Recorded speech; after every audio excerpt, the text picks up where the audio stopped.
Welcome back to cook with Priya. எப்போவுமே இட்லி தோசை சப்பாத்தி அப்படி சாப்பிட்டு போர் அடிச்சிச்சா உங்கள் வீட்டில் ப்ரெட்டும் முட்டையும் இருந்துச்சுன்னா இந்த ப்ரெட் கொத்து ட்ரை பண்ணி பாருங்கள். அமேசிங்காக இருந்துச்சுங்க, அவ்வளோ டேஸ்டியாக இருந்துச்சு. ஸோ இப்போ வாங்க ப்ரெட் கொத்து எப்படி செய்யலாம் அப்படின்றத பார்க்கலாம். அதுக்கு முன்னாடி குக் வித் பிரியா சேனலை சப்ஸ்கிரைப் பண்ணிட்டு பாருங்கள். பிரெட் கொத்துக்கு முதல்ல ஒரு பேன் ஹீட் பண்ணிவிட்டு அதில் 2 டேபிள் ஸ்பூன் எண்ணெய் சேர்த்துக்கோங்க.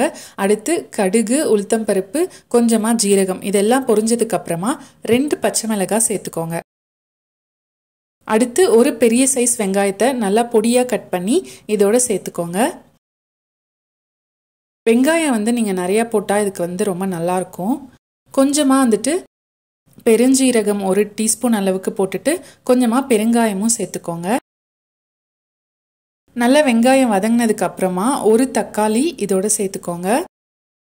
அடுத்து இதுக்கு தேவையான அளவுக்கு உப்பு, 1 டீஸ்பூன் அளவுக்கு காஷ்மீரி சில்லி பவுடர், கொஞ்சமாக மஞ்சத்தூள், 1/2 டீஸ்பூன் அளவுக்கு கரம் மசாலா, 1/2 டீஸ்பூன் அளவுக்கு மல்லித்தூளும் சேர்த்துட்டு நல்லா இதோட மிக்ஸ் பண்ணிக்கோங்க. அந்த மசாலா பிடிக்காமல் இருக்கணும் அப்படின்னா கொஞ்சமாக தண்ணி சேர்த்துக்கோங்க. அடுத்து 4 பிரெட் ஸ்லைசஸை நான் இந்த மாதிரி ரஃப்பாக கட் பண்ணி இதோட சேர்த்துக்கிறேன். நான் இதில் கோதுமை பிரெட் தாங்க யூஸ் பண்ணியிருக்கேன். பிரெட்டை சேர்த்ததுக்கப்புறமா ஃப்ளேம் லோ பண்ணிக்கோங்க, இல்லைனா பிடிச்சிக்கும். நல்லா அந்த மசாலாவோட எல்லா பிரெட்டும் படுற மாதிரி நல்லா இதை கிளறி விட்டுக்கோங்க. அது பிடிக்காமல் இருக்கிறதுக்கு சும்மா ஒரு 1/4 டம்ளர் அளவுக்கு மட்டும் தண்ணி சேர்த்துக்கோங்க. அதுக்கப்புறமா நடுவில் கொஞ்சமாக இந்த மாதிரி பிரித்து விட்டுட்டு கொஞ்சமாக எண்ணெய் சேர்த்துக்கோங்க. எண்ணெய் சேர்த்துட்டு நான் 2 முட்டை இதில் ஆட் பண்ணுறேன்.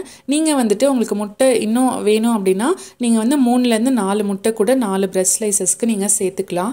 பட் இந்த 4 பிரெட் ஸ்லைசஸ்க்கு இந்த 2 முட்டையே போதுமானதாக இருக்கும். ஸோ அந்த 2 முட்டையை சேர்த்துட்டு அதுக்கு தேவையான அளவுக்கு மிளகுத்தூள், உப்பு இதெல்லாம் சேர்த்துட்டு நல்லா மிக்ஸ் பண்ணிக்கோங்க. குழந்தைங்களுக்கு இதில் எந்தவித மசாலாவும் இல்லாமல் வெறும் பச்சை மிளகாய், காஞ்ச மிளகாய் போட்டு கூட நீங்கள் இதை ட்ரை பண்ணலாம், அதுவுமே நல்லாயிருக்கும்.